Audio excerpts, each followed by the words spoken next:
And what is up, YouTube? This is Space Captain with another battle report of Warhammer Age of Sigmar Skirmish. The Skaven versus the Wood Elves. This is the second matchup between me and my opponent, the Wood Elves. We rolled off and we wound up getting the Swirling Vortex. Really cool because I actually haven't played this one before. Out of all the games that I have played, we literally never roll this one. It's always, the ritual or, just something else, but Swirling Vortex, so this will be really fun. Basically, the ritualist territory up in the north cuts off basically half of the board,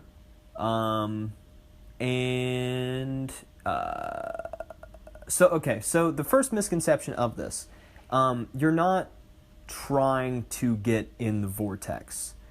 The reason for the vortex is, imagine this big swirling vortex, 6 inches around, or in radius, just swirling up into the air, just shooting so far up into the sky through the clouds that you can hardly even see beyond it. Like, you see shapes, but it's just energy. It is the vortex. It is, souls. It's a bunch of things. But one cool thing about that is the ritual has a channeler. It has to be either a priest or a wizard or the general. So if your general isn't that, but you don't have the others, then you have to put your general right there. He can move anywhere within the vortex, but must stay within 1 inch of the vortex. So this dude, whoever is the ritual or the channeler, he's got to stay really tight to that vortex. So it's cool because it does a few things. It makes it so that you can dictate where the battle is going against a predominantly ranged warband. It just makes sense because you have this -2 cover save, basically. So it's like, if somebody's shooting at the channeler through the vortex, and they were hitting on 3s, now they're hitting on 5s and 6s. So, I mean, that's pretty intense, especially with what happened, just Wood Elves, come on. I mean, that's the best defense that I could ask for. So if you're the ritual side, you basically get to dictate where the battle goes, because what the disruptors are trying to do, they're trying to kill your guy. Like, they're after him. If he dies, basically, the game isn't necessarily over, but they win a major victory, and basically the only way that they're going to lose is if they, if they wind up having all of their forces obliterated. So let's go ahead and get into it. Oh, also, one thing that you see up there, the channeler, or actually any model for that matter, if they run into the vortex, there is a 50-50 shot that they're going to suffer mortal wounds. But the channeler, each time that the channeler suffers an unsaved wound or mortal wound, on roll 5 or more, that wound is ignored. So that's cool. And also, if you roll a 4, 5, 6, if you are within the vortex, you can actually heal a wound back. So, it doesn't stack, so it's not like I could just throw all my clan rats in there and, why would you do that? But, have them come out with like 2 or 3 more wounds than they would on their profile. You can't do that. You can't do that. So, basically, it's really risky for normal troops to go through the vortex. But, if you're the channeler, you have a 1/3 chance that you can ignore all wounds, no matter what. And then you have a 50-50 shot of I'm not sure if it was just 1 wound recovery or if it was D3 wounds recovered. But, I mean, yeah. Also, you have a 50-50 shot of taking a mortal wound, but then on a 1/3 chance, it's ignored. So, this is, you know, you can already see a bunch of benefits, a couple of drawbacks, but yeah, this is, I really like this one, especially if it's a ranged heavy warband facing off somebody who doesn't really have that much. So if it was like undead versus wood elves, this would be really cool. If it was, you know, Empire versus undead, or I'm not really sure who else doesn't really have ranged unless you run. Anyway, but you get the point. All right, so we're gonna move on. The wood elves. It's the same exact warband. So you got the Sister of the Thorn on the right. You have 6 Eternal Guard. They're not Wild Hunters or Rangers or whatever they're called in this one. The Enchantress in the center, she is a Branch Witch. And then the 3 behind her are the Sisters of the Watch. You got 20 Clan Rats for the Skaven, a Warp Fire Thrower in the center, and behind him the Engineer tinkering, making sure that they don't blow up, because, you know, if you are a fan of classic Warhammer, you will know that there's a lot of mishaps that happen with Skaven. They blow up a lot. They kill their own troops. Yeah, they're known for that. So, start off with turn 1. We wind up rolling off, and she makes the first attempt on on turn 1. So here we are. I'm lined up basically on either side of the vortex. The dice is the very center of the vortex, which is where we measure the 6-inch radius from. So I'm keeping my guy back this time. One thing I learned in previous Skaven endeavors is, you know, even in the lore, you're supposed to lead from the back. Like, don't put your dude up in there unless, like, you really think it's gonna work, you know. So, you know, he's in the back, trying to keep the Warp Fire Thrower safe for as long as possible. And, yeah, so she gets the first turn, and she starts coming at me. As you can see on the left-hand corner, or left-hand side of the board, you have the Silver Sisters of the Watch in the top left corner. The other 2 Sisters of the Watch, they are on the far right. Her Branch Witch is up top, and also the, of course, Sister of the Thorn is over there in the top right as well, the, you know, Silver Rider. So what she does is she shimmies up here, and then she, I think she's already shot at this point. She's, you know, killed at least 1 rat on either side. But she did a charge and actually wound up trying to re-roll her charge saves also. And this was as close as she got. But she's still in range. She still is able to attack my guys with at least 2 of them. But I have spears as well. So that means that for those 2 guys, I think I have at least double what they got, which is, you know, Skaven odds, makes it a little even. So it goes kind of back and forth. Here is just the turn start. I'm not sure if I actually kill anyone, but she killed 1 or 2 with ranged, and I think we just basically pillow fought.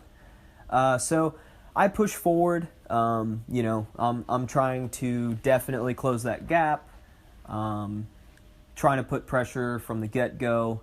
I do not want these elves alive, you know. And meanwhile, behind the orange tree on the left, that is where my Warlock Engineer is. And then behind the orange tree on the right, that is where I wound up moving my Warp Fire Thrower.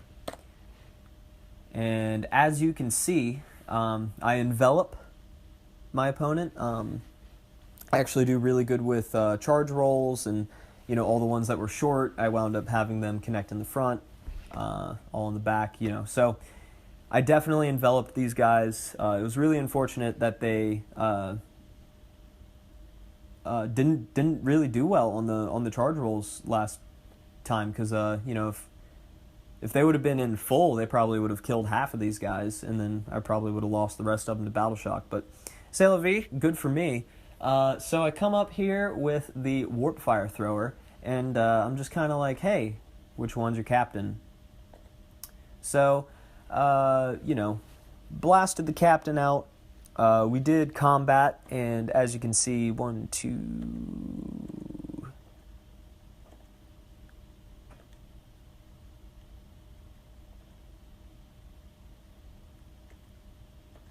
Yeah, she kills 2 of my guys, and I kill 2 of hers. In combat, only 1. The warp fire thrower killed the other, but yeah, I wound up putting Mystic Shield on my warp fire thrower. I guess I should have said that already. But yeah, so I wind up only losing, I guess 1. Okay, so yeah, and then she winds up losing 4 guys this turn, because I used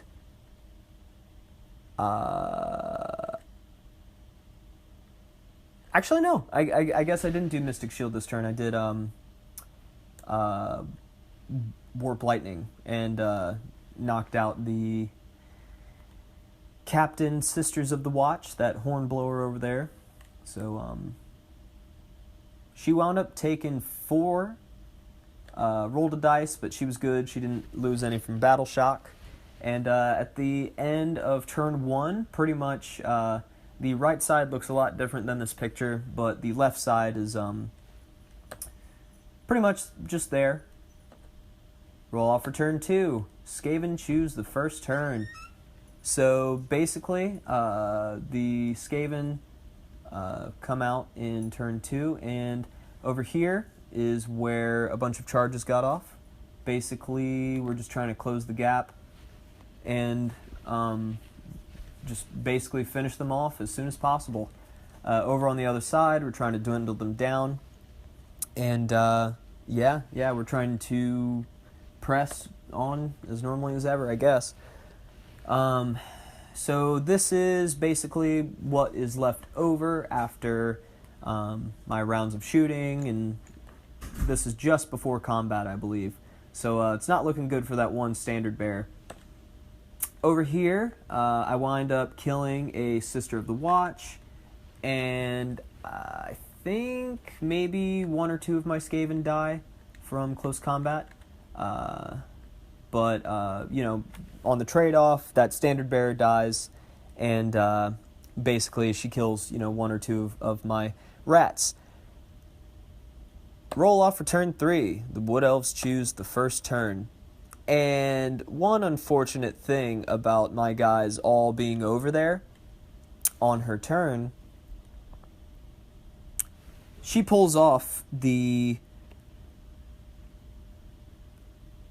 oh man, what is it called? Something of the spite. Basically, she summons a bunch of spites, and they wreck me. I think she rolled a 9. So on 6s, a mortal wound is dealt, and she rolled 9 dice for each Skaven that was within 9 inches of her. Oh man.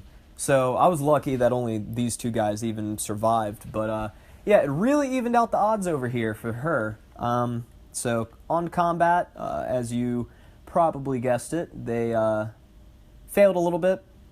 So she winds up zapping 1, 2, 3, 4, 5, 6.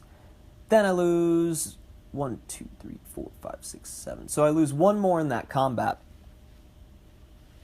of the 2 rats that I had left on that side. And after battle shock, they're all gone. I roll really high on my battle shock, and it was 7, and I wind up losing 12 on the round total. Oh man. Oh, so I wind up losing 5 more. So that's what happened to that Skaven. he ran away. He was afraid. So I'm thinking, uh-oh, I thought I had this in the bag.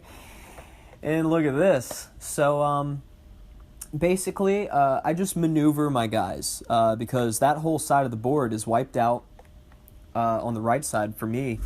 So she's about to just press forward, and she decides that she's going to actually stay back a little bit, because she wasn't sure if I was going to get the first turn or not. So we still argue about this, just because, it really wound up showing what was going to happen for the rest of the game. So she decided to stay back, let me come forward, and, basically just pick me off. So that's what she's trying to do anyway. But roll off, and I wind up getting the first turn. So she's over here in no man's land, trying to basically get at me, hoping that she was going to get the other turn. But unfortunately,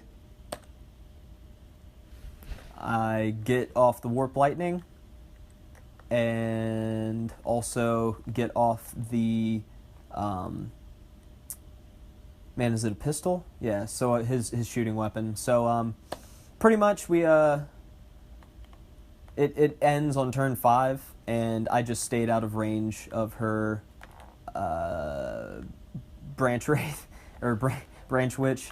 So yeah, I just stayed out of range and kept my caster alive, and yeah, that was a victory for the Skaven. A couple things I learned. Definitely the Warp Fire Thrower is a lot better than I initially thought, because you just automatically do D3 wounds. So you pick and they die. That's pretty cool, especially for Skaven. Like, there's no actual drawback unless you're trying to do more, which in games like this, you're not really trying to do more than, just 3 wounds anyway, because you can't divvy it up between, because it's only one shot. So the Warlock Engineer, Warp Lightning, is really, really fun. It's basically just, like a little bit better version of the Arcane Bolt, but, it has a Skaven name, so I like it. And bodies. Just bodies. Oh my gosh. If she would have taken... she killed 7 guys and then wound up making, 5 more run away, or killed 6 guys and made 6 run away. I don't know, but that was pretty intense. For her, definitely the Fortress of Bows saved her a lot. That's what made the, Standard Bearer able to take so many hits. Unleash Spites, that spell, wound up killing 6 guys. Ouch,